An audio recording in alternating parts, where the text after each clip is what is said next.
Donc ce soir, je crois que nous sommes le 5 novembre et nous allons, dans la Bible pour tous, récit de l'Ancien et du Nouveau Testament aux éditions Pierre Tecky, poursuivre notre catéchisme pour adultes de cette année.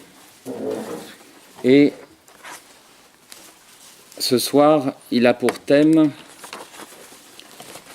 le catéchisme de ce soir a pour thème maintenant, après la chute et le péché originel, normalement vous êtes arrêté à la page 8 avec l'abbé Grodzinski. En tout cas, je prends à la page 8 par rapport au péché originel. L'humanité pécheresse. Les descendants d'Adam et Ève naissent avec les suites du péché originel, privés de la grâce sanctifiante et portés au mal. La Bible raconte quelques-uns des péchés qui attirèrent les châtiments de Dieu. Caïn et Abel. Abel était pasteur de troupeaux. Caïn, son frère, travaillait la terre. Caïn présenta des fruits en offrande à Dieu. Abel, lui aussi, présenta des premiers-nés de son troupeau. Dieu regarda Abel et son sacrifice, mais il ne regarda pas Caïn et son offrande.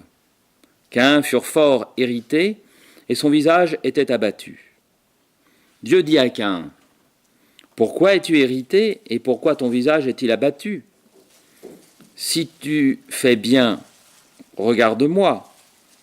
Si tu ne fais pas bien, tâche de dominer tes mauvais désirs. » Et donc, Caïn dit à Abel, son frère, ensuite, après cette remontrance de Dieu, « Allons aux champs. » Et comme ils étaient dans les champs, Caïn se jeta sur Abel et le tua. Dieu dit à Caïn, « Où est Abel, ton frère ?» Caïn répondit, « Je ne sais pas. Suis-je le gardien de mon frère ?»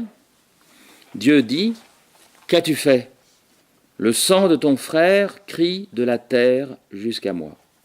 Maintenant, sois maudit.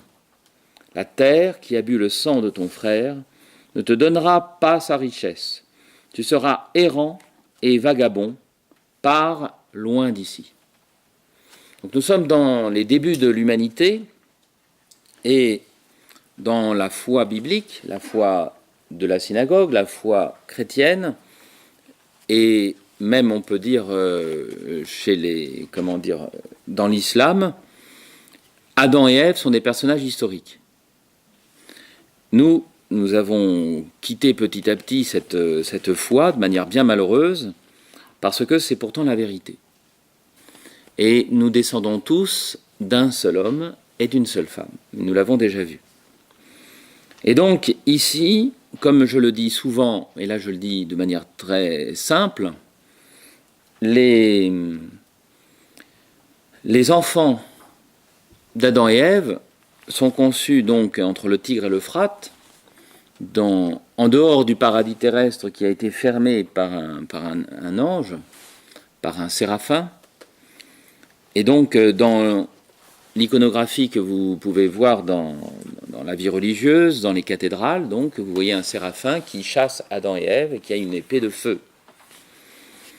Ils ne vont pas très loin, mais ils ne sont plus dans le jardin d'Éden au sens propre, c'est-à-dire ils ne sont plus aussi immortels.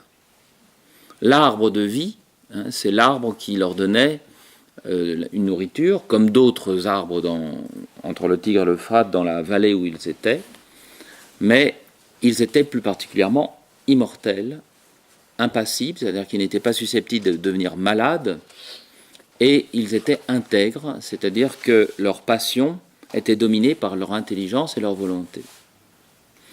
Cet état de nature, que certains disent mythique, est tout à fait vrai. Et nous sommes nous-mêmes conscients que nous sommes bien meilleurs que nos tentations et nos péchés.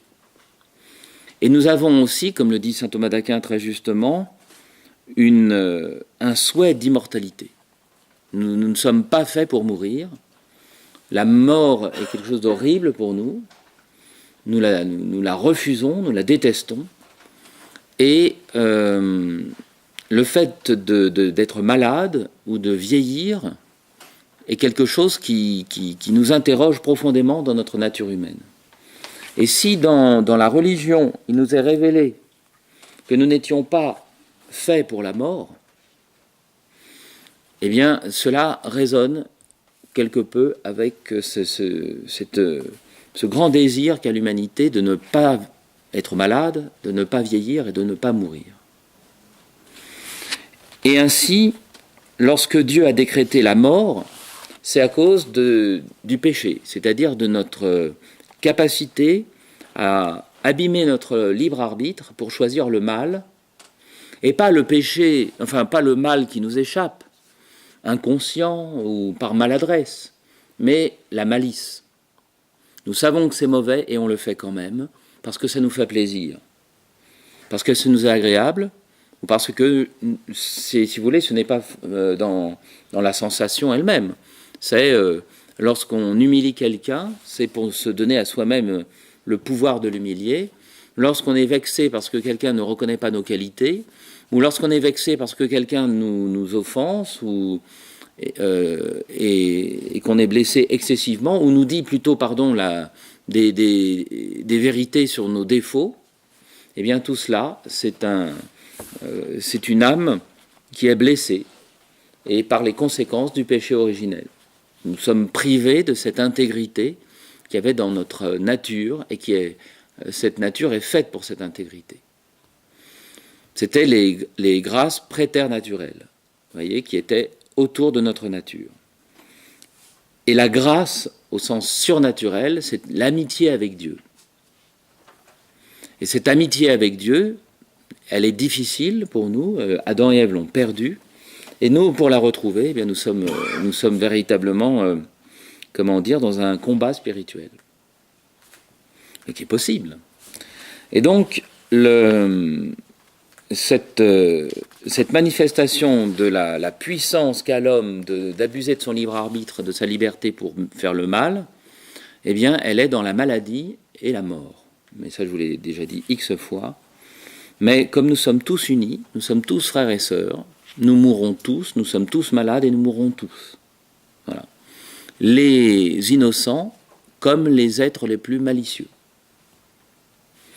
Mais cette mort, qui est une punition du péché pour la nature humaine, s'ouvre sur la vie éternelle et le bonheur pour ceux qui sont morts innocents ou qui ont regretté leur faute, et s'ouvre sur la continuité du choix du mal et de la haine pour les autres. Et c'est ce qu'on appelle l'enfer.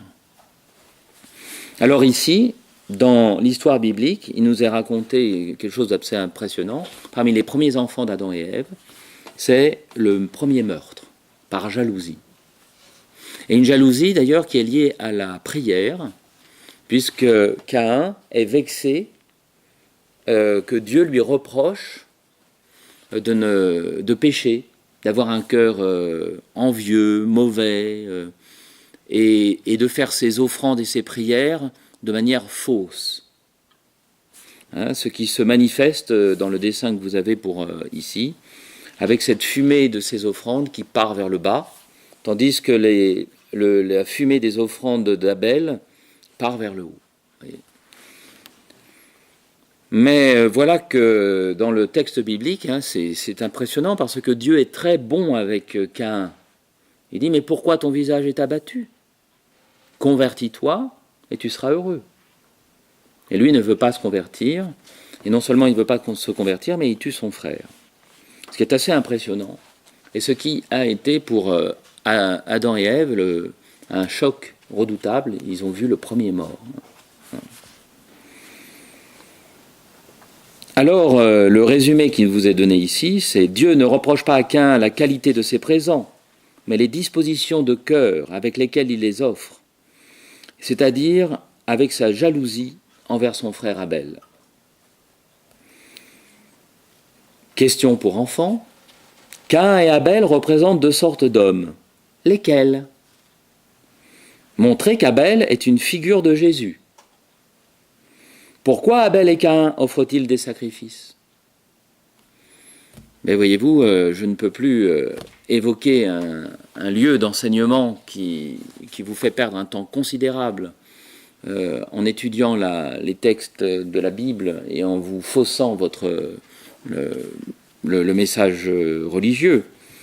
Mais ces questions sont extrêmement théologiques et ne sont peut-être même pas abordées dans des licences de théologie actuellement. Pourquoi? Mais parce que ici, Caïn et Abel représentent bien deux sortes d'hommes. Vous avez celui qui est juste et celui qui est malicieux. Ah, c'est possible, il y a des gens qui sont pas malicieux? Oui. Vous voyez, Rousseau avait tort. L'être humain a en lui cette capacité du mal, cette capacité de faire le mal.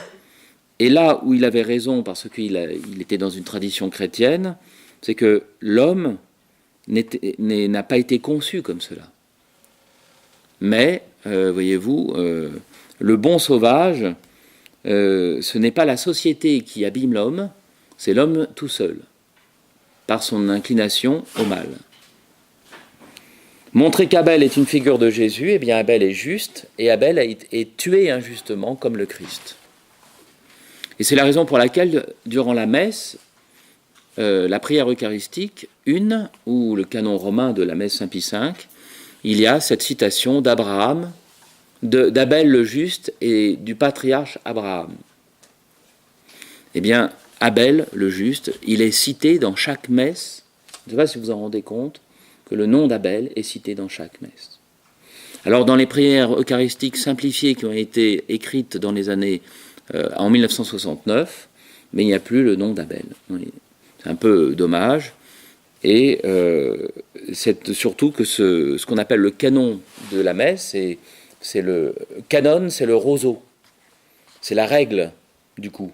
C'est ce qu'on suit et qui est tout droit, qui pousse tout droit. Et donc, c'est les événements qui se succèdent dans un ordre. Le canon de la messe, c'est la succession des prières dans l'ordre de la messe. Et donc, ici, Abel se trouve être cité comme une image du Christ. Pourquoi Abel et Caïn offraient-ils des sacrifices? Mais ça, c'est la religion fondamentale.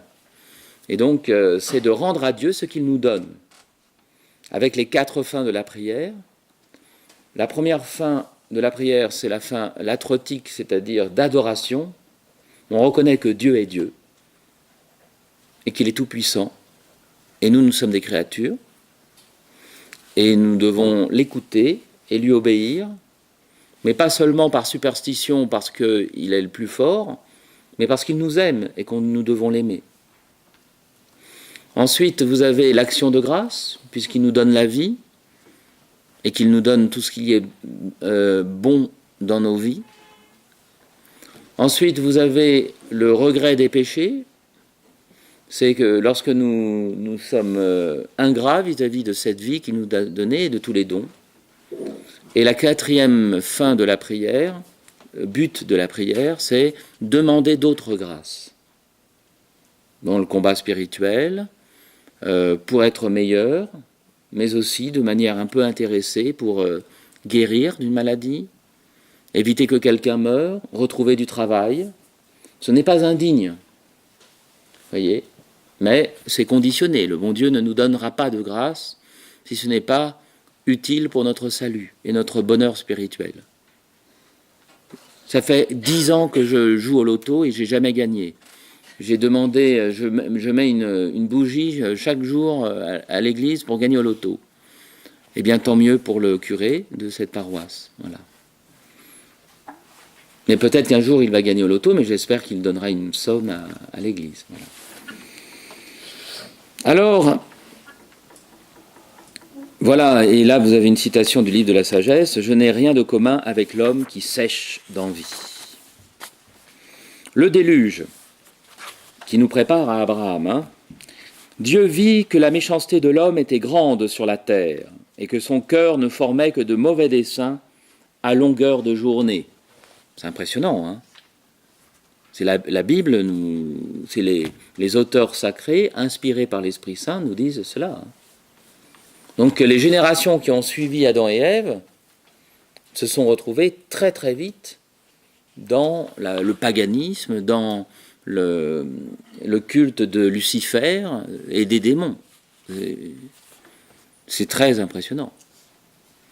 Parce que d'abord, l'homme est malheureux de ne pas être parfait. Il est malheureux d'avoir à travailler. Il est malheureux d'avoir à se défendre contre le froid, là où il fait froid. Il est malheureux d'être malade. Alors, cette peine, au lieu de la porter humblement, eh bien, il va vouloir secouer ce joug et invoquer d'autres puissances que Dieu lui-même. Il va, par exemple, craindre les volcans. Il va craindre les nuages. Il va craindre les tempêtes, les ouragans. Il va craindre les tremblements de terre. Il va craindre le soleil à cause de la sécheresse. Voyez ? Et donc, il va personnifier toutes ces choses, les modes de terre. Voyez, ils vont... Et quand il y a des maladies, lorsque les enfants, les petits bébés meurent, les petits bébés meurent, ben c'est des bras en moins, c'est une vie en moins. Alors il peut y avoir aussi, bien sûr, l'amour, mais aussi un côté pratique. Et donc, on développe toute une série de superstitions, voyez, par rapport à Dieu, par rapport à la religion, et par rapport à la puissance religieuse. Et donc, la vraie religion vous calme et vous dit, prenez patience. Dieu est votre Père, Dieu vous aime, et vous n'avez pas à multiplier les prières comme font les païens, mais vous devez être dans la patience, la patience. Et faites résonner un peu plus les bonheurs qui vous arrivent, plutôt que de ressasser toutes les difficultés de vos vies. Mais au temps donc des enfants d'Adam et Ève, qui se sont mariés entre frères et sœurs, parce que l'inceste, c'est entre parents et enfants. On peut se marier entre frères et sœurs, on peut se marier entre cousins germains, mais l'interdit de l'inceste s'est appliqué de manière légale et humainement, et à la demande de Dieu aussi, entre frères et sœurs, pour qu'il y ait la paix dans les familles par rapport aux désirs sexuels, et pour que les familles aussi s'étendent. Mais actuellement, l'inceste s'est limité à frères et sœurs. On peut se marier entre cousins germains. Je ne sais pas si vous le saviez, hein, en France, encore plus ailleurs. Voyez. Et donc, ici, vous avez, entre le Tigre et l'Euphrate, la population humaine qui s'est développée. Les uns restent dans la tradition d'Adam et Ève et d'Abel, et les autres sont dans la tradition de Caïn. Et ça devient invivable. Dieu dit, « Je vais effacer de la surface du sol les hommes que j'ai créés, et avec les hommes, les animaux et les oiseaux, car je me repens de les avoir faits. » Impressionnant. Mais Noé avait trouvé grâce aux yeux de Dieu. Noé, c'est la 7e génération par rapport à Adam, si je ne me trompe. Je me trompe peut-être, c'est par rapport après Noé. Et donc, Noé est un saint homme qui est dans la religion, ce qu'on appelle la religion adamique. Il a 3 fils, dont on connaît les prénoms. On ne connaît pas, je crois, le nom de la femme de Noé. Sa femme est vivante, il est monogame, tandis que les autres sont déjà polygames. Hein, les descendants de Caïn sont polygames. Et ses fils sont monogames. Comme dira Jésus, hein, il n'en était pas comme ça dès le commencement, hein, la polygamie. Et donc, c'est Sem, Cam et Japheth, qui sont les 3 fils de Noé. Eh bien, apparemment, il n'y avait que 8 personnes en état de grâce sur les générations depuis Adam et Ève. Je ne sais pas si vous vous rendez compte. Et on compte environ 1000 ans. Mathusalem avait 969 ans. Adam est mort à 930 ans. Alors vous allez me dire, oh là là, vous êtes fondamentaliste, concordiste. Mais non, parce que c'est les premières générations d'êtres humains. Hein. Donc si vous n'avez pas les ancêtres qui vivent un peu plus longtemps pour les enseigner, eh bien, vous n'avez pas de transmission. Vous voyez ? Mais vous allez me dire, à quoi bon cet argument, puisqu'après le déluge, le temps de l'homme sera de 120 ans. Eh bien, c'était pour donner l'occasion à ces descendants d'Adam et Ève de se sauver. Il n'y aura que Noé, son épouse et ses 3 fils et leur épouse qui vont se sauver. Et saint Paul le dit explicitement. C'est ce qui nous est transmis par tradition orale, par rédaction de Moïse, qui va écrire, lui qui a été instruit à la cour de Pharaon sur les écritures, sur les langues. C'est lui qui va mettre par écrit la tradition orale. Vous voyez ? Vous avez des gens qui malheureusement tombent dans des errements et qui disent oui mais non, la Bible ça a été pris de ci, ça a été pris de ça, c'est différentes traditions orales, mais il n'y a pas une vérité qui est venue. Par exemple, les Sumériens avaient déjà le déluge, avaient ceci, avaient cela, donc c'est eux qui ont la religion principale, les Sumériens. Non. Les Sumériens avaient la tradition adamique, donc ils en parlent, mais ensuite ils deviennent idolâtres. Moïse, lui, va avoir la tradition adamique sans idolâtrie. Vous avez un bouquin entier de M. Jovanovic, qui est connu pour des considérations économiques de nos jours, et qui a fait des livres sur 777, 666 et autres, qu'un certain nombre de personnes un peu traditionnalistes connaissent.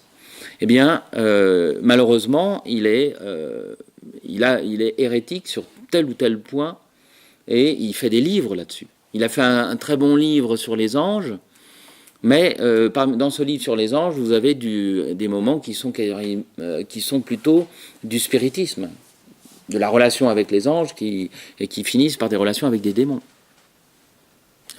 Et donc, il a fait un livre en disant la Bible, c'est une tradition hébraïque qui n'est pas la meilleure. Les Sumériens, c'était meilleur.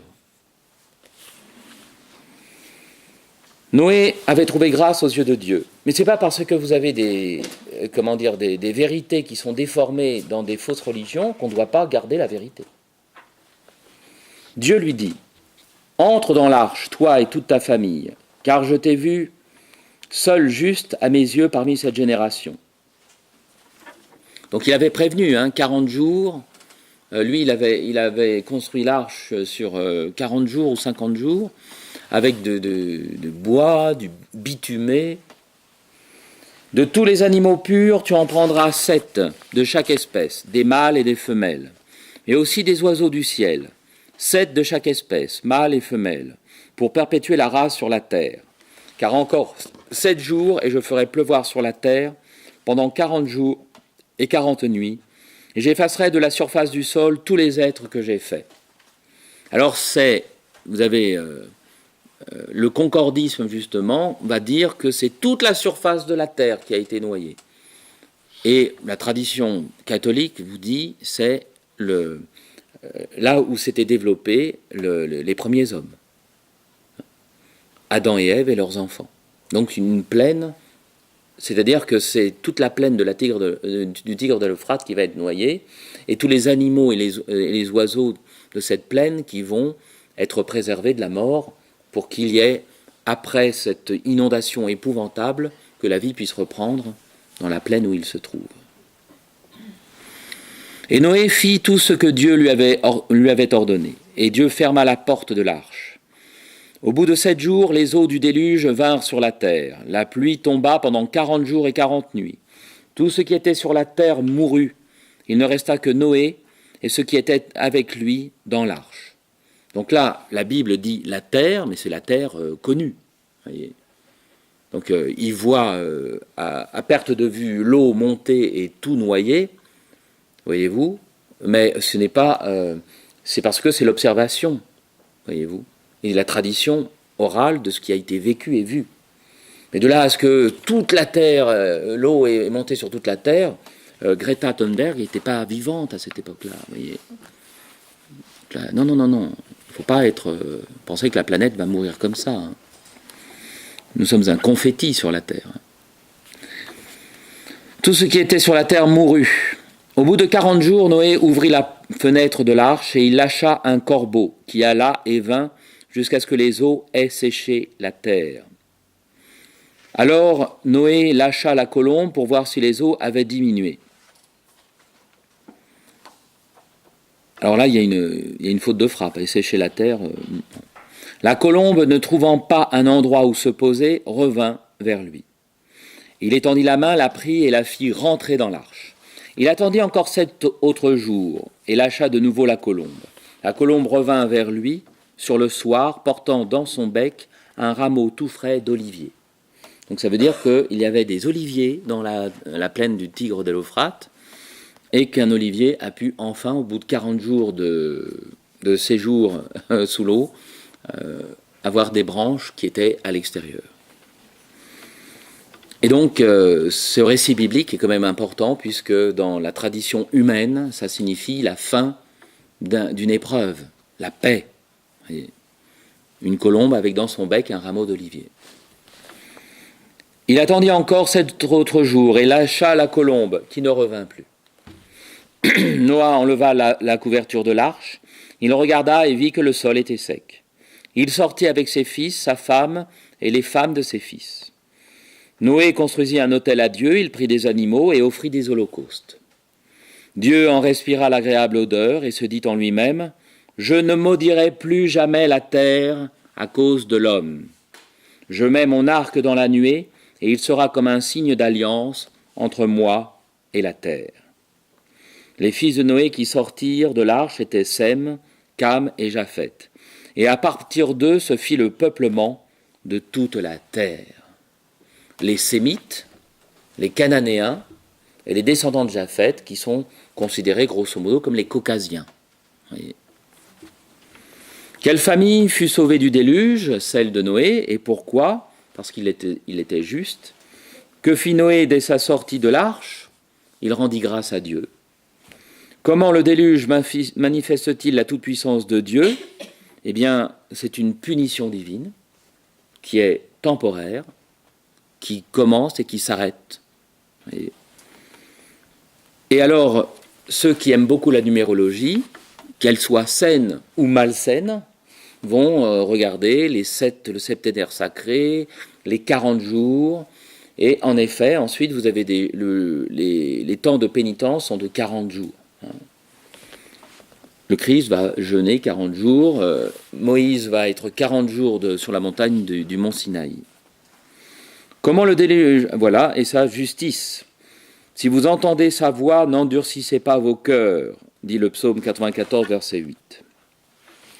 Le brillant arc-en-ciel forme une magnifique auréole au Seigneur, dont la souriante et paternelle bonté exprime la satisfaction que lui procure le sacrifice de Noé. Alors, ce qui est impressionnant, c'est que ceux qui détestent, qui sont très ironiques, et ceux qui jouent beaucoup avec la religion, ils disent « Oh, quel Dieu d'amour !» Vous voyez, mais c'est merveilleux, il a noyé tout le monde, donc imaginez un peu, je ne sais pas, il y a eu peut-être 2000, 5000 personnes qui sont mortes. N'oubliez pas que, comme les Hébreux, quand ils sont en Égypte, les femmes pouvaient avoir jusqu'à 20-25 enfants dans leur vie. Vous avez en France, encore au XIXe siècle, des femmes qui avaient 17 enfants. Vous allez me dire, mais il y en avait peut-être 10 qui mouraient en bas âge. Oui, mais si vous voulez, quand il y a une fécondité, l'espèce humaine peut se développer extrêmement. Et donc, mais quelle cruauté de la part de Dieu d'avoir noyé toutes ces personnes, et dont des bébés. Mais si vous voulez, Dieu, lui, prend les innocents, les juge, il prend les coupables et les juge. Voyez ? D'où l'expression méchante qui a sans doute jamais été prononcée, tuez-les tous et Dieu reconnaîtra les siens. C'est méchant parce qu'on est là, on est en train de tuer des ennemis, qu'on a, ou des prisonniers, mais c'est vrai que théologiquement cette phrase est vraie, dans le sens, mais dans un sens de la miséricorde de Dieu, parce qu'il reconnaîtra les siens de ceux qui sont bons, non pas ceux qui sont catholiques ou cathares, mais ceux qui étaient en état de grâce. Parce que parmi, si vous voulez, dans une querelle politique entre le roi de France et le comte de Toulouse, avec l'occasion du catharisme pour se faire la guerre, Ceux qui meurent dans toutes ces cruautés humaines, les uns ont été sauvés, les autres ne se sont pas sauvés, mais parce qu'ils n'étaient pas en état de grâce, ils étaient mauvais, méchants. Et donc les punitions divines, on ne doit pas en avoir peur. Actuellement, lorsqu'on lit l'Apocalypse, on se dit, à un moment donné, cette miséricorde va s'arrêter. Oui, mais alors il a dit qu'il n'y aurait plus de punition, il n'y aurait plus de peine. Il a dit que l'histoire humaine serait sans punition à l'égal du déluge jusqu'à la fin. Mais à la fin, Dieu a révélé que ça serait apocalyptique. Mais c'est seulement à la fin. Et après, il y a la résurrection des morts. Donc Dieu quand même peut se permettre de se mettre en colère à la fin. Parce que sur les 7 milliards d'hommes, si c'est dans 5 ans, ou sur les 10 milliards d'hommes, si c'est dans 50 ans, quand Dieu arrêtera l'histoire, c'est parce qu'il y aura trop de péchés sur terre. Et que les enfants ne pourront plus grandir paisiblement. À 3 ans, 5 ans, on m'a dit, alors tu veux être un garçon ou tu veux être une fille? Alors tu veux te marier avec Paul, Jacques? Toi, Martine, tu veux te marier avec Paulette? Voilà. Alors ça, ce n'est qu'un exemple. Mais là, je peux encore en plaisanter. Mais un jour, je serai mis en prison pour faire cette plaisanterie, parce que ça serait une offense. Et c'est le moment de vous dire quelque chose de relativement important. Pourquoi les homosexuels agressifs ont pris l'arc-en-ciel comme symbole? C'est Dieu ne nous punira pas, il l'a promis. Nous pouvons faire comme Sodome et Gomorrhe, mais Dieu ne nous punira pas. Et c'est biblique de prendre l'arc-en-ciel comme symbole du combat LGBT. Alors que ceux qui ont cette épreuve d'avoir une attirance pour leur sexe, eh bien, pendant des siècles et des siècles, en dehors de la dureté de leurs contemporains, qui étaient très méprisants et parfois très violents vis-à-vis d'eux, eh bien, eux n'étaient pas dans la revendication, mais dans l'humilité, et vivaient avec cette épreuve et n'en faisaient pas étalage. Mais vous avez des hommes hétérosexuels et des femmes hétérosexuelles qui ont d'autres épreuves dans leur vie et qui n'en font pas étalage. Voyez.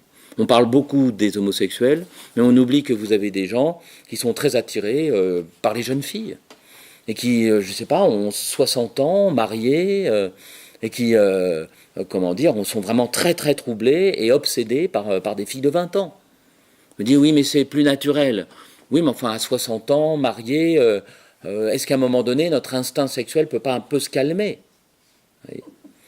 Et quand vous avez un instinct sexuel qui est tyrannique, et qui fait que pour raison d'éducation, pour raison d'événements dans vos vies, fait que vous êtes attiré plutôt par votre sexe que par le sexe opposé, eh bien, c'est une épreuve. Mais Dieu nous prévient de ne pas entrer dans ce chemin et d'être chaste. Et l'Église a encore le droit, et ce n'est pas encore censuré, le catéchisme de l'Église catholique dit que c'est intrinsèquement mauvais d'avoir une sexualité homosexuelle et qu'il nous faut vivre chastement. Mais le catéchisme de l'Église catholique nous dit bien d'être extrêmement précautionneux et bon avec des personnes qui ont ces tentations-là. Mais il y a bien d'autres péchés ou bien d'autres tentations, parce que la tentation n'est pas un péché, figurez-vous, dans la vie humaine. Vous avez des gens qui sont extrêmement troublés par le fait de ne pas être assez riches et qui vont déchirer des familles entières pour des questions d'héritage, pour des questions de répartition. Ça commence même par de l'argent de poche. On en rit, mais il ne faut pas en rire. Vous avez des frères et sœurs qui vont être profondément vexés parce qu'ils estiment que l'un est favorisé par rapport à l'autre. Mais d'une manière extrêmement méchante. Et ça peut aller jusqu'à ne plus jamais se parler, ne plus manger ensemble. Ça, c'est un vrai péché. D'aller voir une prostituée, ou qu'une femme couche avec une femme, ou qu'un homme couche avec un homme, par rapport à celui qui va détruire la paix et l'harmonie d'une famille, qui va faire un procès pour un héritage, je ne sais pas qui le sera le plus, celui qui offense le plus Dieu. Babel, page 11. Donc alors là, voyez-vous, on passe vite sur un épisode de Noé qui découvre pour la première fois le vin. Donc ça veut dire que d'Adam et Ève jusqu'à Noé, on n'avait pas découvert le vin. Donc on a péché à mériter le déluge sans s'enivrer. Noé ne savait pas ce que c'est que le vin. Il avait du jus de raisin, il a fermenté, il en a bu, il a dû trouver ça un peu acide, bon, et il était ivre-mort. Et donc il est sorti de sa tente en titubant et nu. Son manteau était tombé, ou sa tunique était... Et là vous avez Cam qui revient de la chasse et qui voit son père tout nu et qui se moque de lui. Et là vous avez Sem et Japheth qui arrivent, qui prennent le manteau, la tunique de Noé, et qui, à reculons, le manteau étendu, couvrent leur père. Et quand leur père a dégrisé, n'est-ce pas, et qu'il retrouve ses esprits, on lui raconte l'épisode, et il est furieux. À l'époque, je pense que, c'était patriarcal au dernier degré. Hein. C'était des gens entiers, hein. Ils ont dû faire des sacrifices humains déjà avant les autres, hein, donc c'était viril. Hein. Donc il dit, puisque Dieu t'a béni à la sortie de l'arche, je ne peux pas te maudire, mais que ta descendance soit maudite. Vous avez Cam avec son épouse, ils sont là, on est habillés pour l'hiver. Voyez.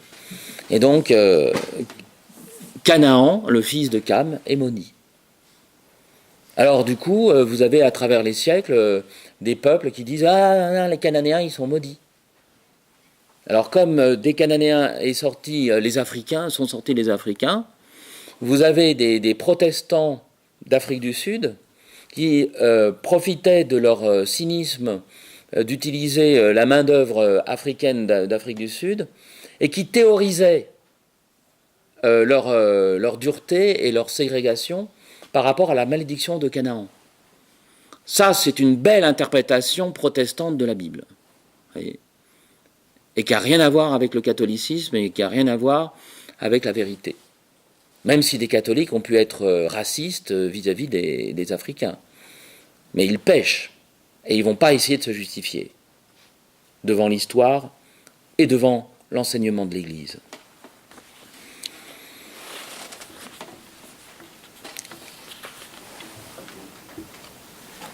Vous aviez une question ? Non ? Mais vous avez levé la main ? Non. Mais on va avancer pour arriver à Abraham, parce que je l'avais promis pour ce soir.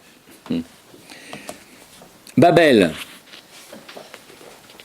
Alors, donc, Sem, Cam et Japheth ont des enfants. Et vous allez me dire, mais comment ça se fait qu'il y a 8 personnes sur Terre et qu'on va se retrouver à des milliers? Donc ils se sont mariés entre frères et sœurs, les enfants de Sem, Cam et Japheth? Oui. Ils se sont mariés entre frères et sœurs, ils se sont mariés entre cousins, ils se sont mariés entre cousins issus de germains.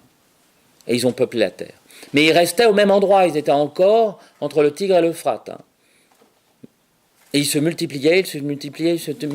Et ils avaient la même langue. Alors, reste à savoir quelle était cette langue. Hein. On ne sait pas. Est-ce que c'était l'hébreu? Est-ce que c'était une autre langue? Est-ce que c'était, la langue indo-européenne, le sanskrit?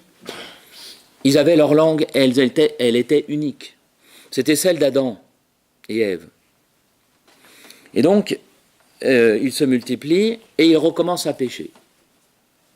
Dans la franc-maçonnerie, d'ailleurs, quand vous passez du grade d'apprenti à compagnon, on vous dit au creux de l'oreille « tubule Cain ». C'est un mot de passe parce que vous en connaissez plus sur la taille de la pierre. Quelle blague, le compagnonnage, la franc-maçonnerie opérative n'a jamais eu ces rites kabbalistiques et sataniques. Voyez. Et donc ça a fait polémique quand même, hein, parmi des francs-maçons plus contemporains, un peu moins niais que les bourgeois et les nobles qui étaient tout contents d'avoir des degrés au XIXe siècle ou XVIIIe siècle.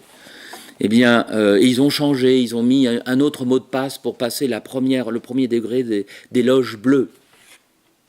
Apprenti, compagnon, maître, pour être ensuite vénérable. Tubulquin. C'est quoi Tubulquin? C'est le prénom pourri d'un pêcheur des premiers siècles de l'humanité. Donc c'est pas, je sais pas c'est en quoi ça fait grandir. Hein. À part l'adoration de Lucifer. Bon, petit passage qui me vaudra la prison ici, 5 à 7 ans. Donc Babel.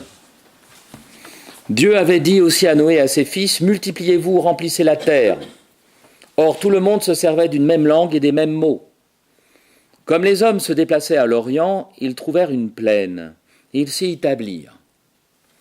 Ils se dirent l'un à l'autre, « Allons, faisons des briques et cuisons-les au feu. » La brique leur servit de pierre et le bitume leur servit de mortier. Ils dirent, « Allons, bâtissons-nous une ville et une tour, dont le sommet pénètre les cieux. » Alors comme à l'époque, ils n'étaient pas quand même tout à fait, dans leur découverte architecturale n'était pas parfaite, donc ils faisaient des tours dont les bases étaient énormes, et d'étage en étage, c'était plus petit, comme ça ils étaient sûrs que ça ne s'écroule pas. Parce que pour faire une tour, verticale, il faut être sûr des forces, vous voyez. Les tours les plus anciennes sont des tours carrées. Les tours rondes sont plus modernes. On ose tourner. Mais on a peur que ça s'écroule. Donc la tour de Babel est une tour en pyramide. Faisons-nous une renommée et ne soyons pas dispersés sur toute la terre. Et Dieu dit, « Voici que tous font un seul peuple et parlent une seule langue.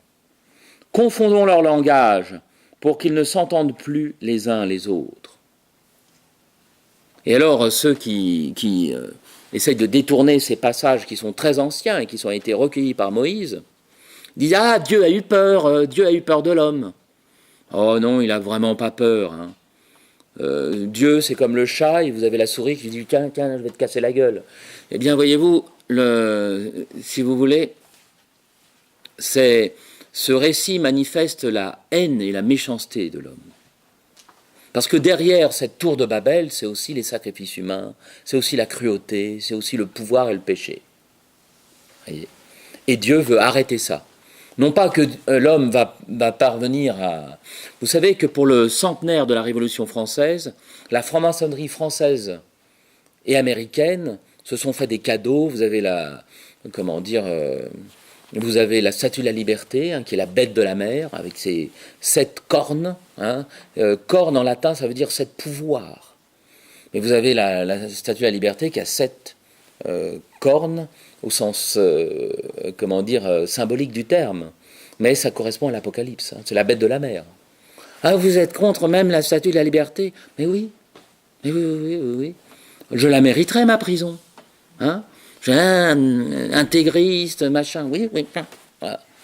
Et donc, mais pour le centenaire de la Révolution française, on a fait la Tour Eiffel, et, celui qui l'a conçu, qui s'appelait... Il y a Eiffel, et puis... Gustave Eiffel, et puis l'autre, Bartholdi. Non, c'est pas Bartholdi. C'est la liberté. C'est la liberté. En tout cas, c'est la Tour de Babel. Pour le centenaire de la révolution contre la religion catholique en France, ils font la Tour de Babel. Alors, vous allez dire, vous allez être comme le brave ancien président de Radio Courtoisie, vous voulez qu'on rase la Tour Eiffel? Mais non. Maintenant, elle est là, c'est une belle construction de l'intelligence humaine. Mais l'intention de la Tour Eiffel, c'est la Tour de Babel. Eh bien, Dieu lui a pas permis que la Tour de Babel, historique, en Irak, soit terminée. Et il va faire un miracle absolument extraordinaire. Parce qu'il est bien évident que comme la nature humaine est d'une seule souche. On avait un seul langage. Et il n'est pas normal qu'on ait des langages aussi différents les uns les autres. C'est bien donc une intervention divine. Parce que quand des peuples ont la même langue, même avec la fantaisie, les accents, les siècles qui passent, on sait quelle est la langue d'origine sur des peuples différents. De manière impressionnante. Les langues qu'on dit indo-européennes, vous avez un mot qu'on retrouve partout. Et dans 10 ou 12 langues existantes. C'est très impressionnant. Étudier le sanskrit, c'est passionnant. Vraiment passionnant. Mais vous avez des langues qui ne sont pas du tout le sanskrit. Eh bien, l'origine, c'est la tour de Babel. Dieu les dispersa de là sur toute la face de la terre, et ils cessèrent de bâtir la ville. Ça doit être impressionnant de ne plus pouvoir se parler. Ainsi, la nomma-t-on Babel, car c'est là que Dieu confondit leur langage. Babel, c'est la confusion. Pourquoi les hommes voulaient-ils bâtir la tour et la ville de Babel? Pour insulter Dieu. Le monstre abject insulte les cieux, n'est-ce pas? C'est le veau d'or. C'est Méphistophélès dans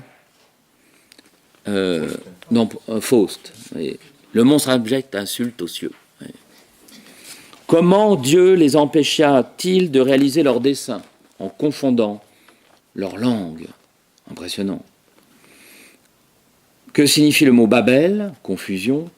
Comment les premiers récits de la Bible manifestent-ils la puissance, la bonté et la miséricorde de Dieu? Eh bien là, on reprend le déluge. Oh, mais qu'est-ce qu'il est gentil de noyer tout le monde? Oui, mais c'est pour arrêter le péché. Voilà. Alors donc, on a eu le droit de bombarder des villes, on a eu le droit d'envoyer des bombes nucléaires sur des civils. Ben non, ça c'est dans le droit de la guerre, ça se discutera, même si le droit des vainqueurs fait qu'on n'en parle pas trop. Mais on n'a pas le droit de faire des crimes de guerre, on n'a pas le droit de raser des villes entières. Voyez. Même si c'est pour arrêter, un ennemi féroce comme les nazis. Enfin, c'est fait.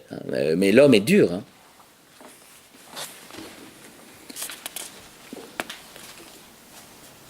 Dieu résiste aux orgueilleux et il donne sa grâce aux humbles. Donc cela nous introduit parfaitement à Abraham. Pourquoi? Parce qu'Abraham, c'est vraiment la religion adamique.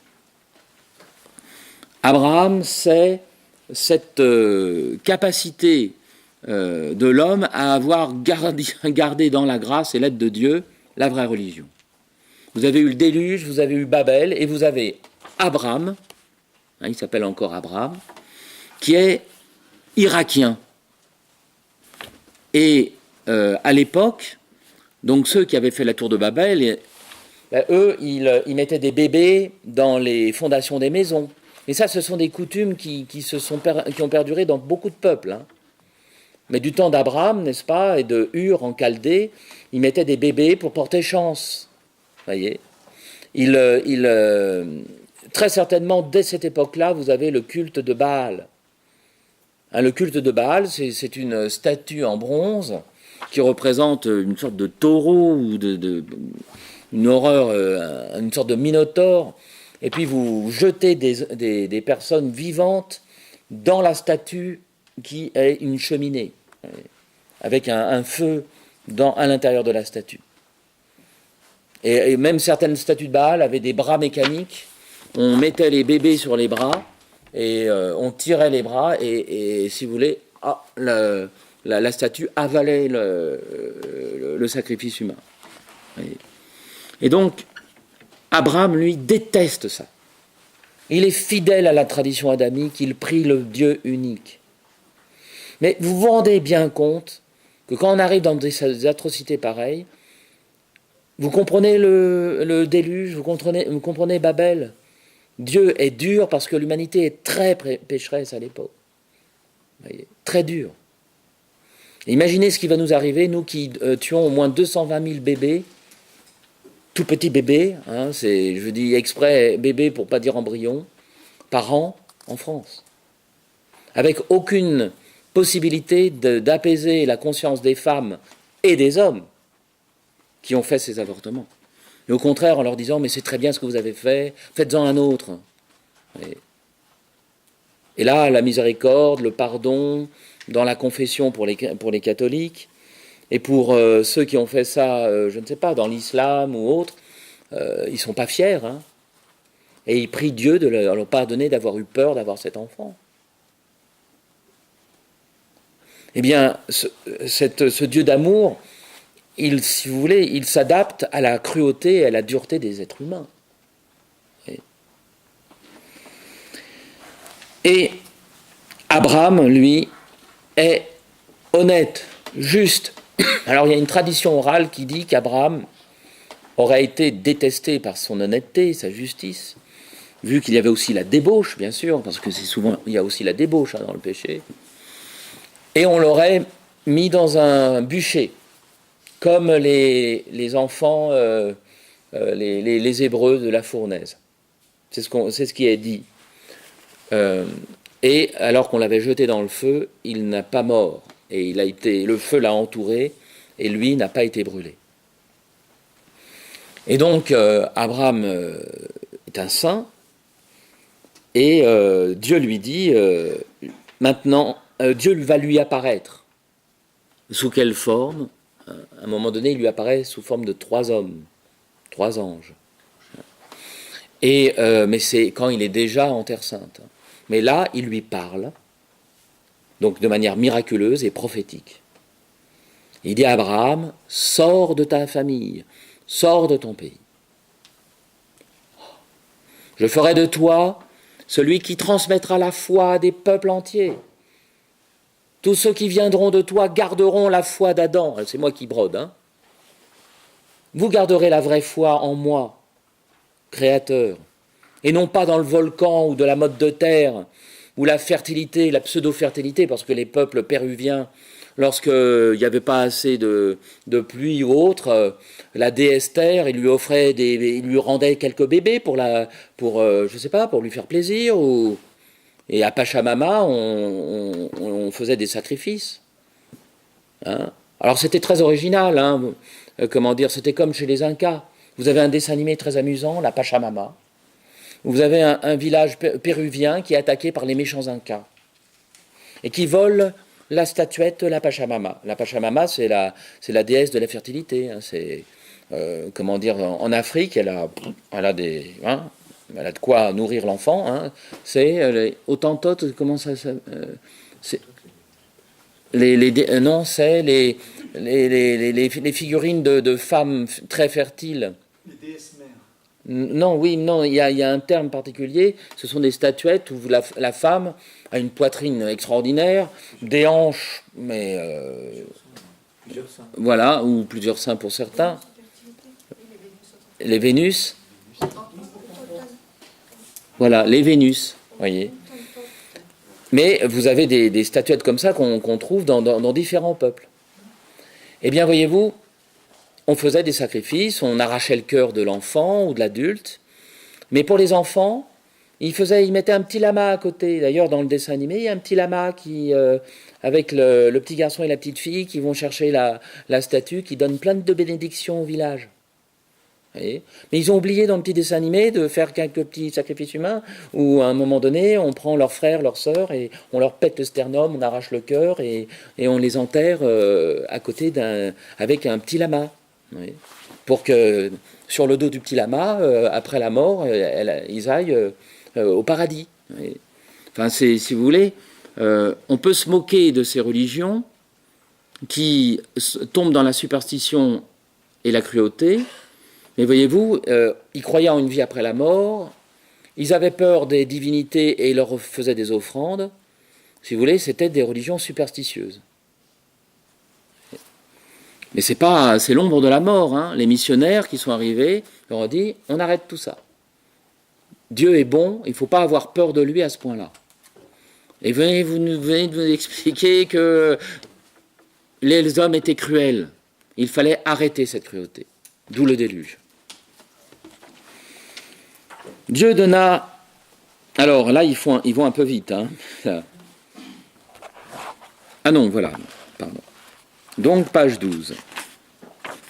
Des siècles et des siècles s'écoulèrent depuis les origines du monde jusqu'au temps d'Abraham. Avec lui commence l'histoire de la famille que Dieu s'est choisie pour en faire un jour son peuple. Dieu appelle Abraham. Dieu dit à Abraham, quitte ton pays, ta parenté et la maison de ton père, et va dans le pays que je t'indiquerai. Je ferai de toi un grand peuple, je bénirai ceux qui te béniront, je maudirai ceux qui te maudiront, et en toi seront bénies toutes les nations de la terre. Eh bien, c'est accompli, figurez-vous. Le peuple juif a gardé la foi d'Adam, grâce à Abraham, qui était descendant d'Héber, d'où le peuple hébreu. Et nous avons tous reçu la foi adamique conservée à travers les siècles par Noé, par Abraham. Et nous voici, de tous les peuples différents, européens, africains, asiatiques, et bien voilà. Donc, quand vous lisez ça, et que vous découvrez des genèses de 400 ans avant Jésus-Christ, vous vous dites, mais c'est quand même incroyable. Dans les sables on a découvert des Bibles très anciennes.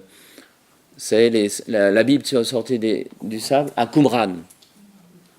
Et vous dites, mais alors, ça n'a pas été écrit récemment, parce que c'est quand même culotté de dire, ma religion va se diffuser dans tout le monde entier. Il faut avoir ce culot quand même. Mais c'est vrai. Vous voyez, moi, je suis latin par mon père, peut-être grec par ma grand-mère maternelle, qui était une Philippi, en Corse, il y a eu des colonies grecques, latin, grec, celte par... norvégien par mon grand-père normand, de la Haute-Normandie, je peux vous assurer. Il était blond aux yeux bleus, hein, mais mon père, il a tout pris, voilà. Je suis, et donc, si j'ai eu 10 cm de plus hein, par rapport aux Corses. Voilà. Et donc, celte par les Bretons, de ma grand-mère maternelle, et j'ai la foi d'Abraham. Donc c'est accompli. Mais quand vous avez un vieux texte religieux qui dit que cette religion-là va se diffuser dans le monde entier, c'est quand même incroyable. Et ça s'est accompli. Donc c'est la vraie religion. Il y a pas, c'est pas par hasard que vous avez des gens, des baptisés qui sont au fin fond de l'Indonésie, au fin fond du Japon. En toi seront bénies toutes les nations de la terre. Abraham partit, comme Dieu le lui avait dit. Il prit sa femme Sarah et son neveu Lot. Abraham traversa le pays de Canaan jusqu'au lieu saint de Sichem. Les Cananéens étaient alors dans le pays. Dieu apparut à Abraham et dit « Je donnerai ce pays à ta postérité. » On est en Palestine, ça vous dit quelque chose? Avec les descendants de Cam, les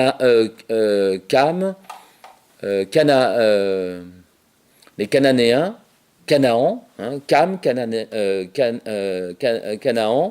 les Cananéens, et ils étaient sur la bande de terre, sur la côte, et ils s'appelaient les Philistins. Et parmi les 5 grandes villes des Philistins, il y avait Gaza. Ça vous dit peut-être quelque chose, Gaza, non? Hein? Voilà. Et bien sur la bande de Gaza, c'est pas des Sémites, hein, c'est des Philistins. Ils sont là depuis des siècles, hein, et ils s'accrochent. Hein, voilà. Et quand Abraham est arrivé, il y a eu des petits échauffourées entre eux. Mais là, à l'époque, c'était des idolâtres qui faisaient des sacrifices humains. Les Philistins. Oui. Et donc, lui, il arrive dans le village de Mambré, aux chênes de Mambré, près de la ville de Salem. Ça dit quelque chose, Salem? Vous voyez? Et donc, et il achète un lopin de terre, parce que Dieu lui dit, c'est là que toute ta descendance va s'étendre. Or, s'il avait dit ça aux Jébuséens, hein, ceux de la ville de Salem, ils auraient fait une drôle de tête. S'il avait dit aux Philistins, mais vous savez, un jour, j'aurai votre territoire. Il dit non, voyez. Et eh bien, Dieu lui promet du Nil jusqu'à l'Euphrate. Et dans le drapeau israélien actuellement, vous avez 2 bandes bleues. C'est les promesses données à Abraham. Mais si vous voulez, les conquêtes pour que ce peuple saint puisse se développer jusqu'à l'arrivée de notre Seigneur, ils ont eu certains territoires dans l'accomplissement de cette promesse territoriale, mais qui est une promesse spirituelle avant d'être une promesse territoriale. Ils ne sont pas actuellement, les descendants d'Abraham ne sont pas censés vouloir faire la guerre pour obtenir un territoire du Nil jusqu'à l'Euphrate, parce que ça va être terrible. Ils vont devoir faire la guerre à la Syrie, à l'Irak, par exemple. Vous voyez ? Mais ce n'est pas en ce moment, je ne pense pas. En ce moment, c'est la paix universelle. Mais voyez-vous, il y a quelque chose de cela et qui est décalé par rapport à la promesse faite à Abraham. Parce que la promesse qui est faite à Abraham de cette terre, c'est pour qu'il garde la foi et se préserve de l'idolâtrie et des sacrifices humains. Alors vous avez des gens justement qui disent le peuple juif était méchant, ils ont conquis des villes, ils ont fait des anathèmes, plus tard, hein, mais c'était des peuples que Dieu leur avait livrés parce que c'était des peuples extrêmement cruels, qui tuaient leurs enfants, qui abreuvaient la terre du sang de leurs fils et de leurs filles, comme dit le psaume. Voyez ? Donc là, le peuple hébreu avait raison de s'installer. Il avait le droit de s'installer. Alors, je donnerai ce pays à ta postérité. Abraham y bâtit un autel à Dieu. Hein. Actuellement, c'est l'esplanade des mosquées, au même endroit, hein, avec le rocher d'Abraham et comment dire, et la mosquée du Dôme. Donc, là, grosso modo, hein, c'est à 500 mètres près. Et il passa de là dans la montagne et il y dressa sa tente. Abraham était très riche en troupeaux, il avait 300 bergers, hein, en argent et en or, parce qu'il vendait, il faisait du commerce avec ses troupeaux. Lot, qui accompagnait Abraham, avait également du petit et du gros bétail. Le pays ne suffisait pas à leur installation commune. Il y eut une dispute entre les pâtres, c'est joli, hein, les bergers des troupeaux d'Abraham et ceux des troupeaux de Lot. Aussi Abraham dit à Lot qu'il n'y a pas de discorde entre moi et toi, entre mes bergers et les tiens, car nous sommes frères. N'oubliez pas que le mot cousin n'existe pas en Orient. C'est la raison pour laquelle Jésus a eu des frères et sœurs. Non, c'est ses cousins. Hein, dans l'Évangile, on ne va pas utiliser le mot cousin. Et en Afrique, actuellement, vous avez encore cette tradition humaine qui fait que les enfants sont le fruit commun des familles. Et donc, quand la maman est prise, c'est sa sœur qui prend les enfants, c'est sa tante et tout ça. Il n'y a ni tante, ni oncle, on est tous frères et sœurs. Et c'est maman et papa, hein, quasiment. Hein. Le terme est vraiment...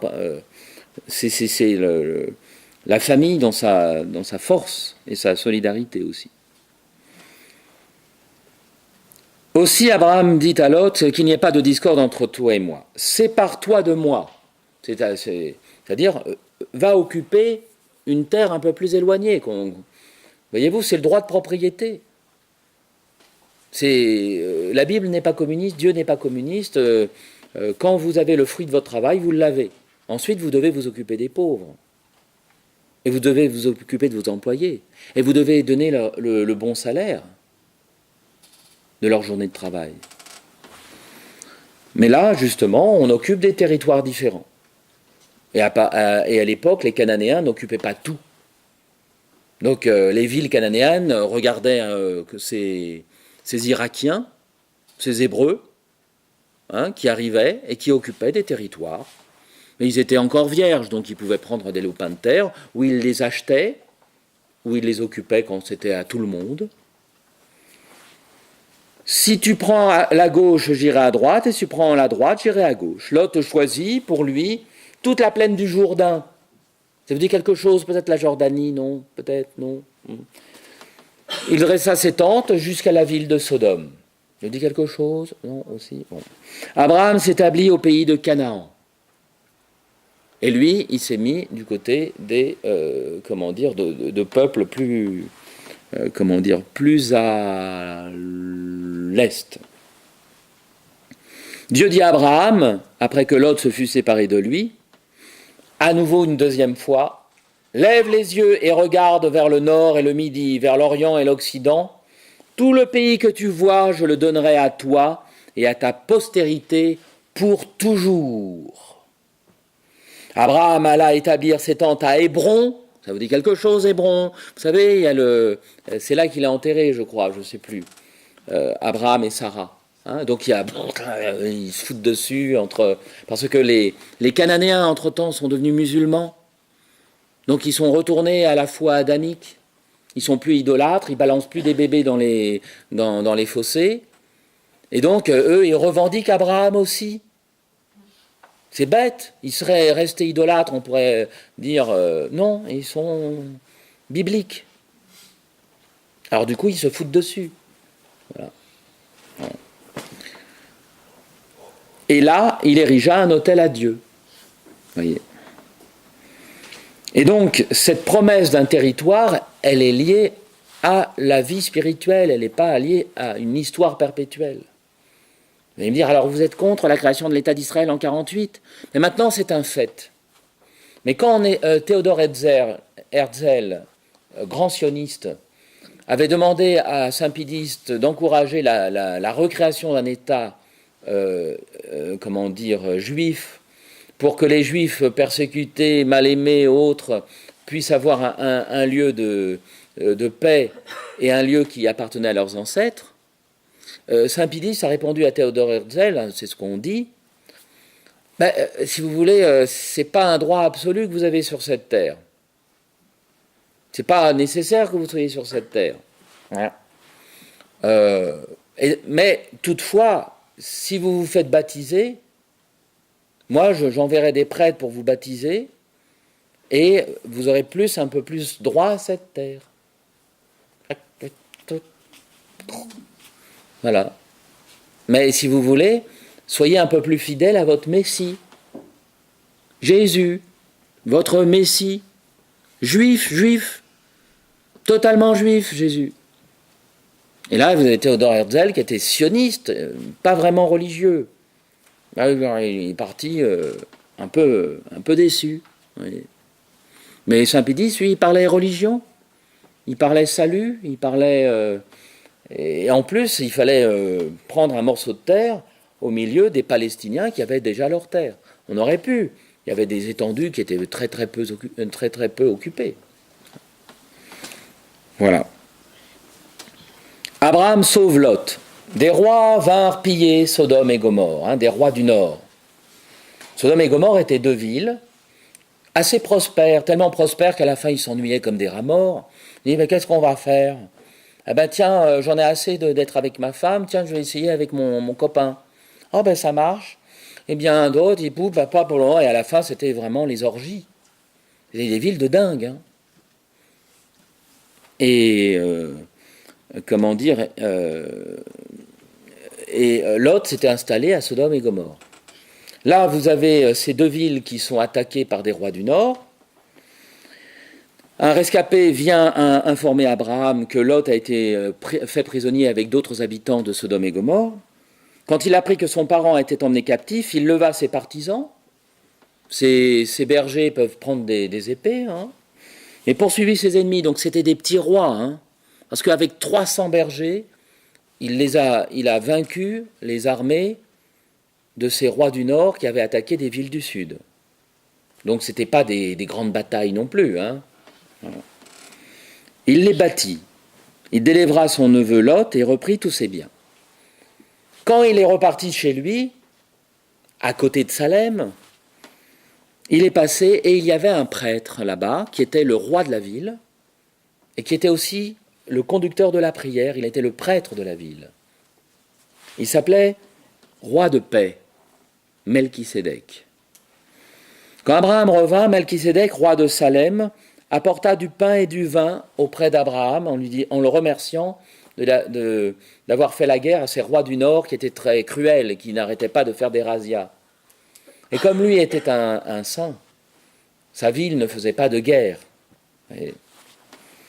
Et alors, il prononça cette bénédiction, parce qu'il était prêtre de la religion adamique.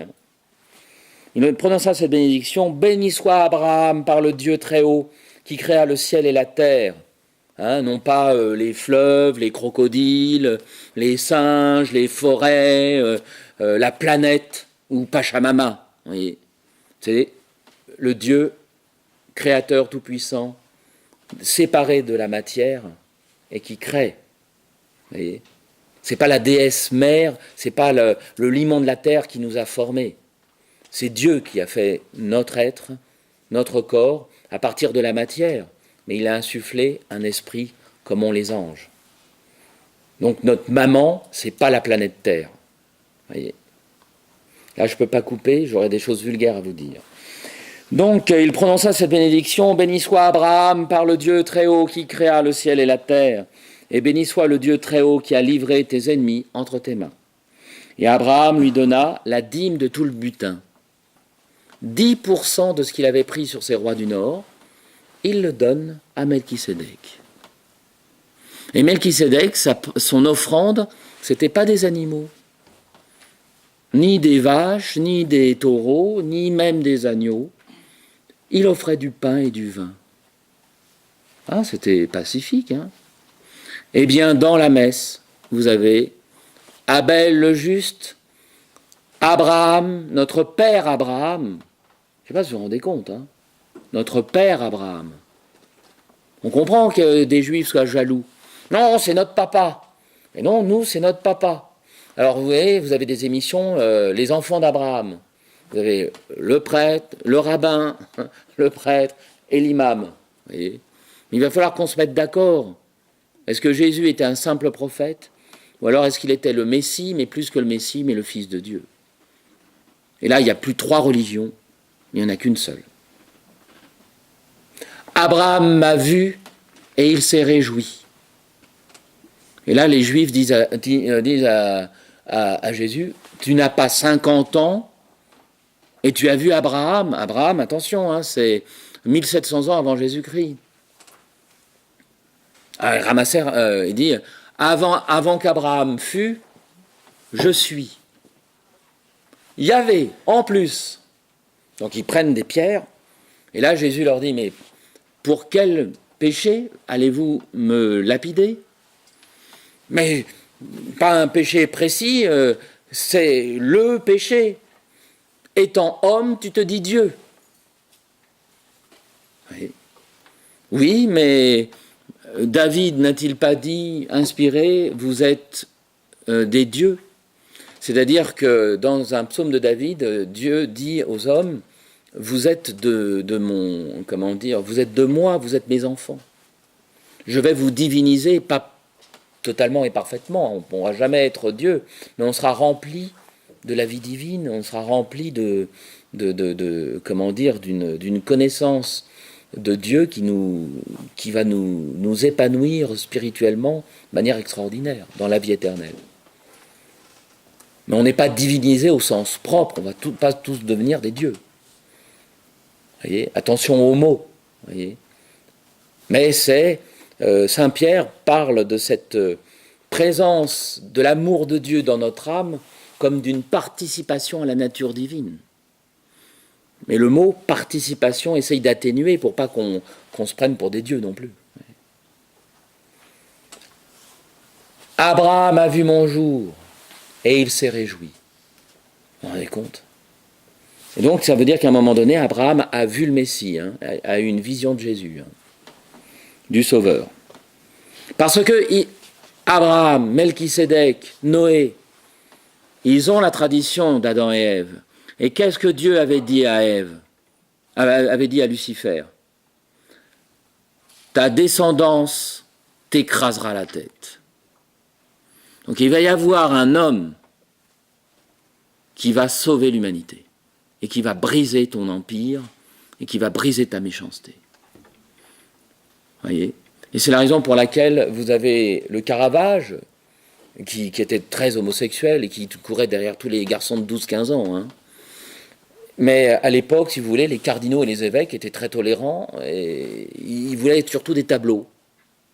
Et lui, il passait sa vie dans des tavernes et il est mort lors d'une bagarre à l'épée. Hein. Eh bien, il avait représenté la Vierge Marie, il avait représenté Sainte Anne, la mère de Marie, toute ridée, presque morte, comme ça. La Vierge Marie dans sa beauté, et l'enfant Jésus vers 8-10 ans, en équilibre sur le pied de sa mère, les bras en croix, avec ses deux mains tenues par sa maman, et le pied de Marie sur la tête d'un serpent. Oui. Mais j'ai vu c'était à Bruxelles, je crois, une représentation comme ça au-dessus d'une chaire dans une église. On voit la Vierge Marie et l'enfant Jésus qui est devant elle et qui, à travers le pied de sa mère, écrase la tête du serpent. Mais là, c'est un peu plus fort parce que la Vierge Marie a une sorte de lance et traverse en même temps aussi le corps du serpent. Oui. Mais l'enfant Jésus écrase la tête du serpent à travers le pied de sa maman. Avant qu'Abraham fût, je suis. Voilà.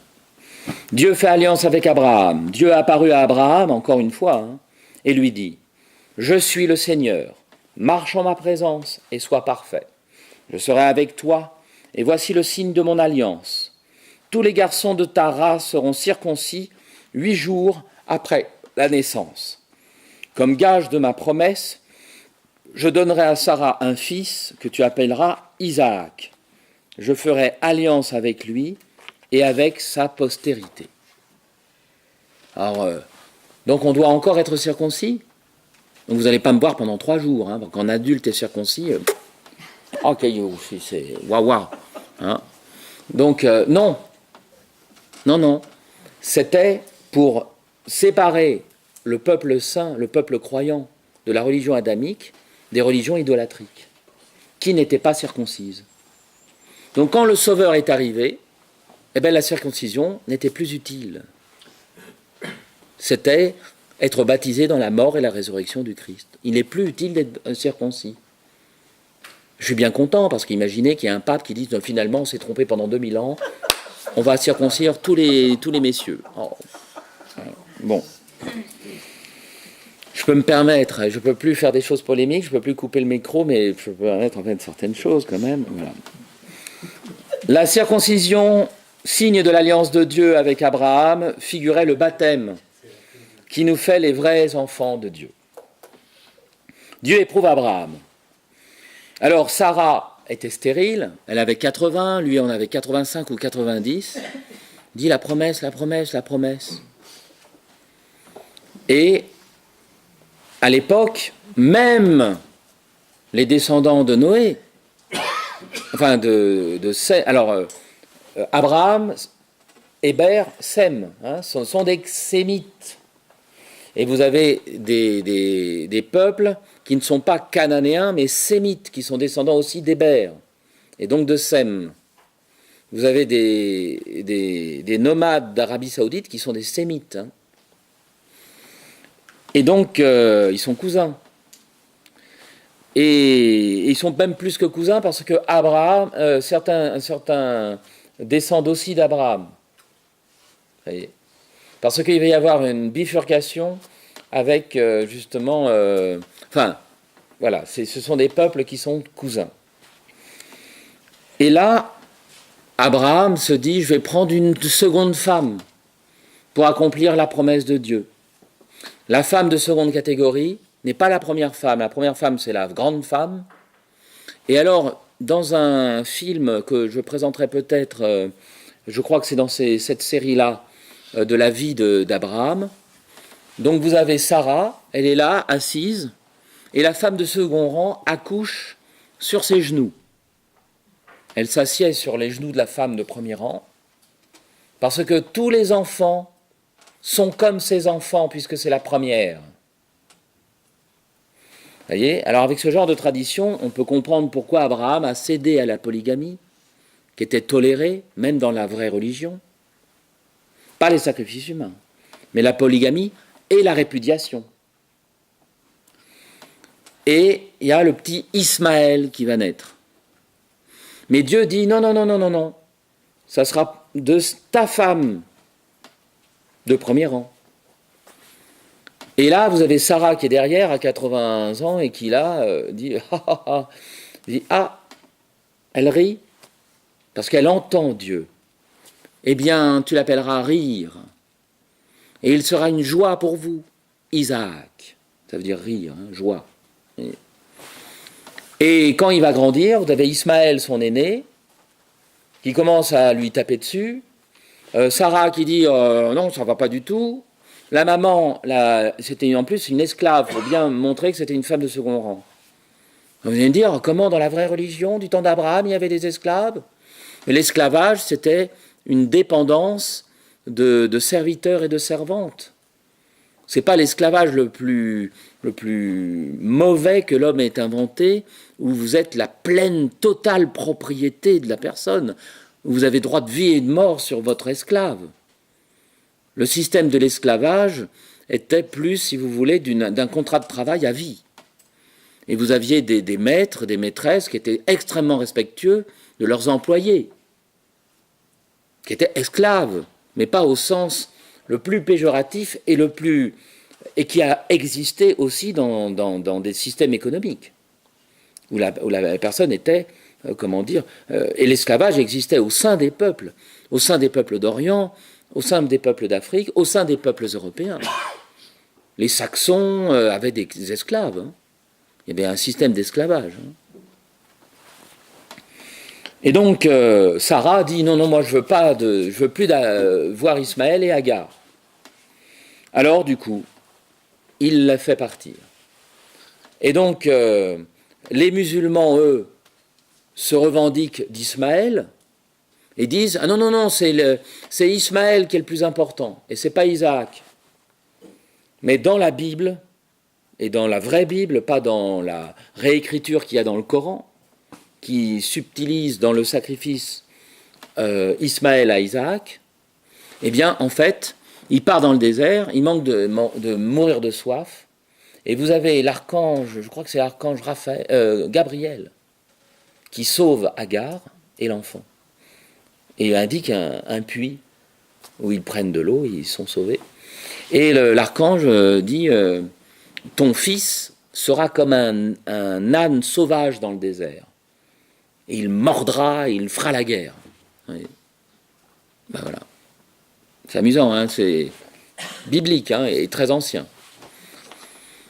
Et là, vous avez Dieu qui se dit finalement, je suis le Tout-Puissant hein, par rapport au soleil ou à la déesse mère, Pachamama. Je vais aussi demander un sacrifice humain. Tiens, je vais voir où il va aller. Et vous avez Saint Paul qui dit mais Abraham était certain de la vie après la mort. Et il était certain que son fils Isaac ressusciterait. Mais quand Dieu donna un fils à Sarah, on l'appela Isaac. Dieu éprouva Abraham et lui dit Abraham, Abraham. Il s'appelait Abraham et Dieu lui a changé son nom en Abraham.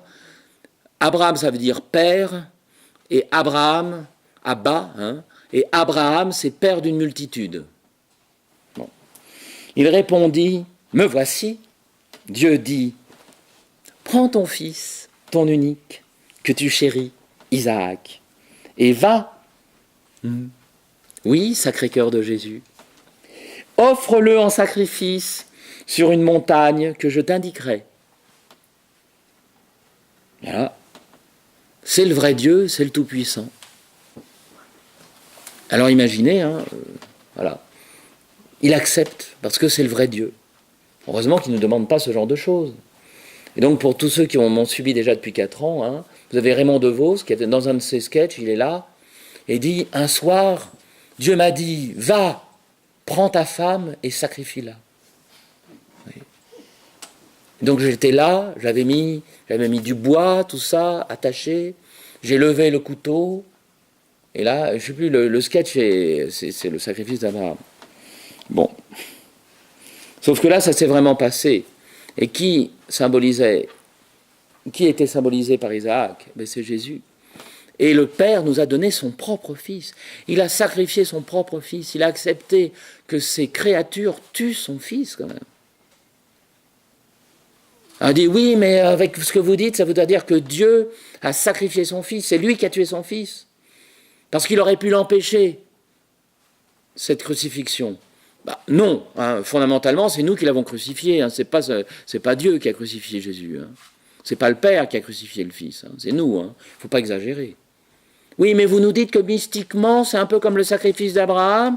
Donc ça voudrait dire quand même que le Père sacrifie son Fils. Il permet que son Fils meure pour nous.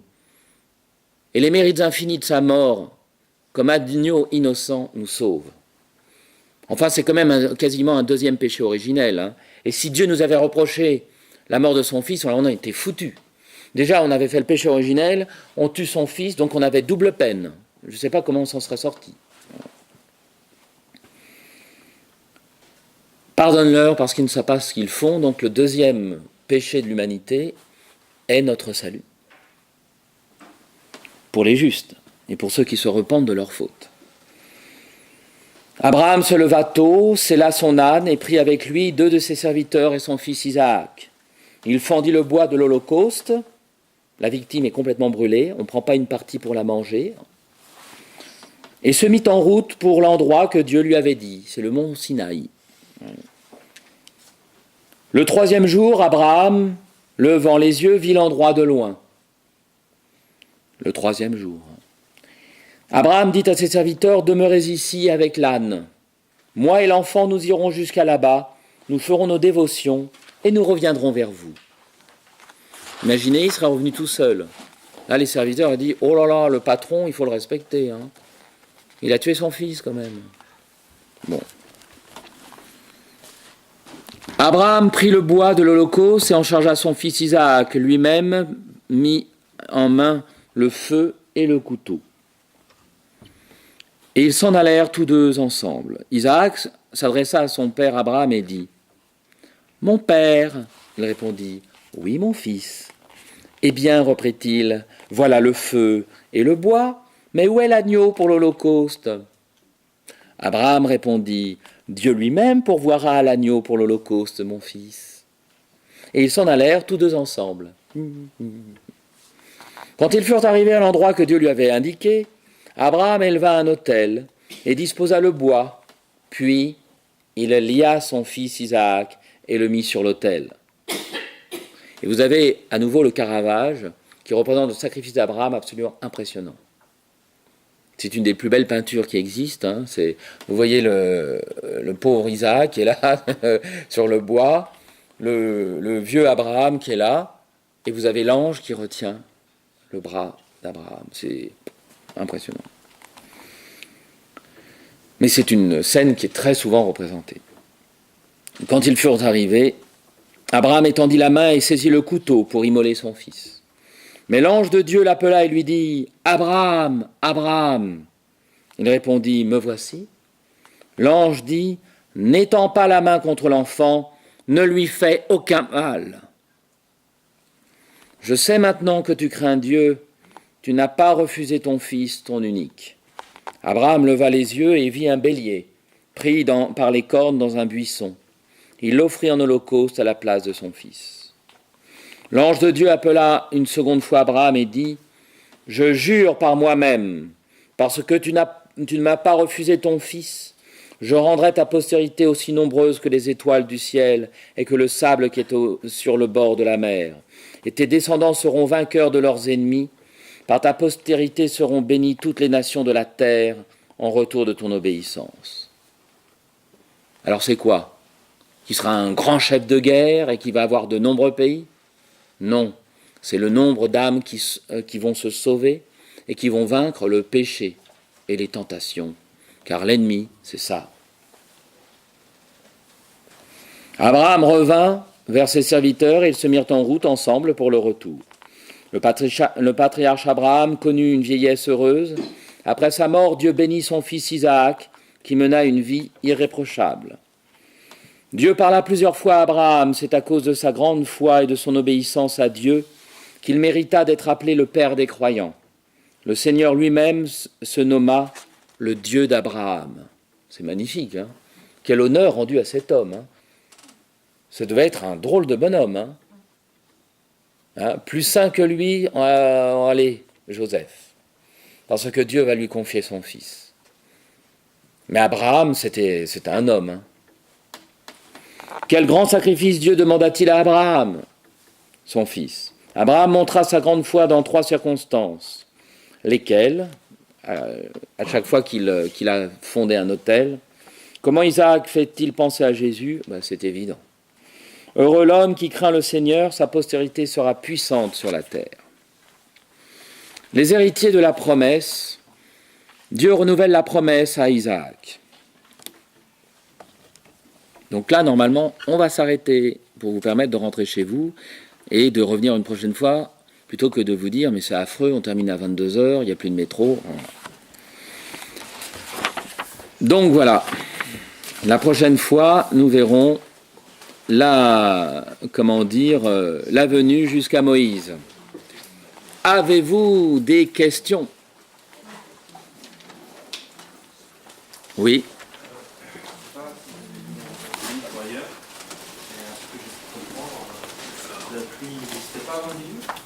Si, la pluie existait avant le déluge. Et aussi, on n'était pas végétarien. C'est-à-dire que tous les animaux se bouffaient les uns les autres, hein, et copieusement. Les oiseaux bouffaient des insectes. Voilà. Et les lions mangeaient des gazelles. Donc vous nous allez dire, dans l'arche, ben oui, mais c'était particulier, je pense qu'il les a calmés pendant quelque temps. Mais voyez-vous, les dents ne sont pas faites pour couper de l'herbe. Ça, c'est après la chute. Non. Moi, je suis partisan de la dentition des lions et des tigres. Après l'Apocalypse et la résurrection des morts, peut-être. Les animaux ne se mangeaient pas. Si. Mais si, c'est mignon de dire que... D'ailleurs, même des rabbins le disent. Hein. Mais ça, on brode, hein, vraiment on brode. Hein. Quand vous voyez les animaux, de vous dire que les libellules avant, elles mouraient de vieillesse, et que les grenouilles... ça voudrait dire que c'est après la péché originel que Dieu a créé certaines espèces. Je ne le crois pas. Je pense que l'homme existait au moment où... N'oubliez pas que l'homme, et là pour le coup je ne suis pas concordiste ou fondamentaliste, il arrive après les dinosaures. L'être humain n'est pas contemporain des dinosaures. Donc Dieu a fait de la vie sur Terre. Et donc, par rapport à cette théorie qu'au Jardin d'Éden, les lions mangeaient des pâquerettes, eh ben, vous avez des tyrannosaures qui avaient des dentitions absolument impressionnantes pour manger des tournesols. Vous voyez ? Mais on a découvert des dinosaures qui étaient herbivores. Mais vous en aviez qui étaient carnivores, mais à un point impressionnant. Et c'était avant Adam et Ève. Mais si vous voulez, c'est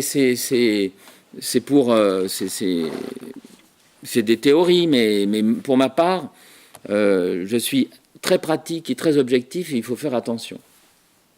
Vous voyez ? Parce que sinon, vous ne comprenez plus aussi l'ère avant l'être humain. Et n'oubliez pas que l'être humain, lui, il est là lorsqu'on a les rites funéraires, l'art, la peinture, les peignes, les aiguilles, mais aussi les haches, les outils. Et les évolutionnistes les plus férus disent qu'on ne trouve pas d'outils qui aient plus de 20 000 ans. Et donc, on ne trouve pas de silex taillé de plus de 20 000 ans. Eh bien, le compute biblique, c'est 6 000 ans, actuellement, de nous. Donc, entre 20 000 et 6 000 ans, c'est amusant. Parce que, si vous voulez, l'homme, sapiens, Cro-Magnon, machin, Néandertal, quand c'est l'homme, dès que vous avez des rites funéraires, c'est un homme, c'est un descendant d'Adam et Ève. Hein. Il croit en la vie après la mort, il croit en Dieu. Et Vous n'avez pas d'animaux, primates, qui soient des êtres humains. Et l'être humain, c'est les descendants d'Adam et Ève. Alors le limon de la terre a pu être un singe, un primate, mais le problème c'est l'ADN. Entre le grand singe et l'homme, voyez-vous, dommage qu'on ne puisse pas faire des tests ADN sur des Néandertals et compagnie, qu'il n'y ait plus d'ADN.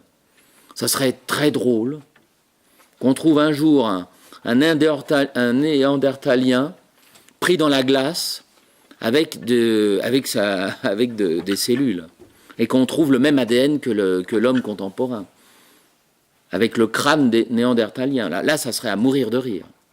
Parce que l'ADN, c'est sans pitié.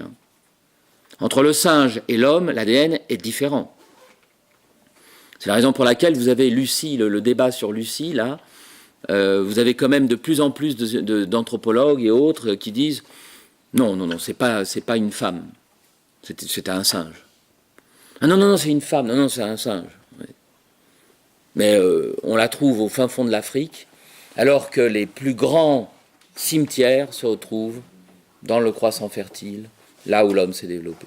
Et les plus anciens, les plus vieilles nécropoles se trouvent dans le creuset biblique.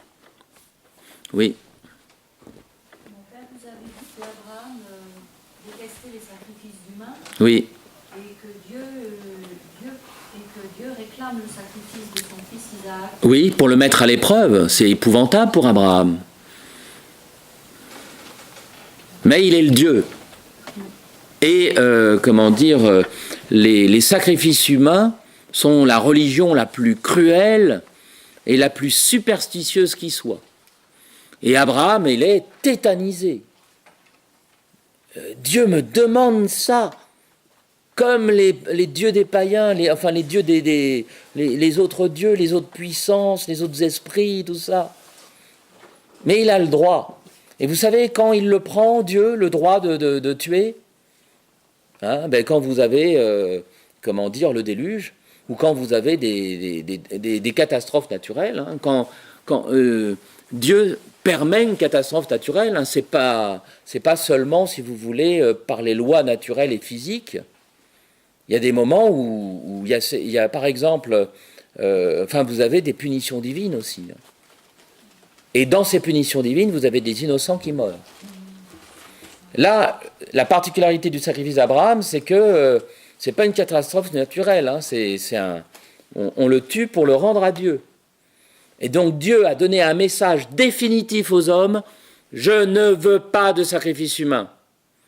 Le seul que j'ai demandé pour vous mettre à l'épreuve, je l'ai finalement refusé.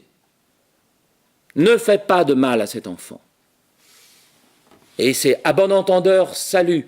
Et c'est la raison pour laquelle le peuple juif aura en horreur le sacrifice humain.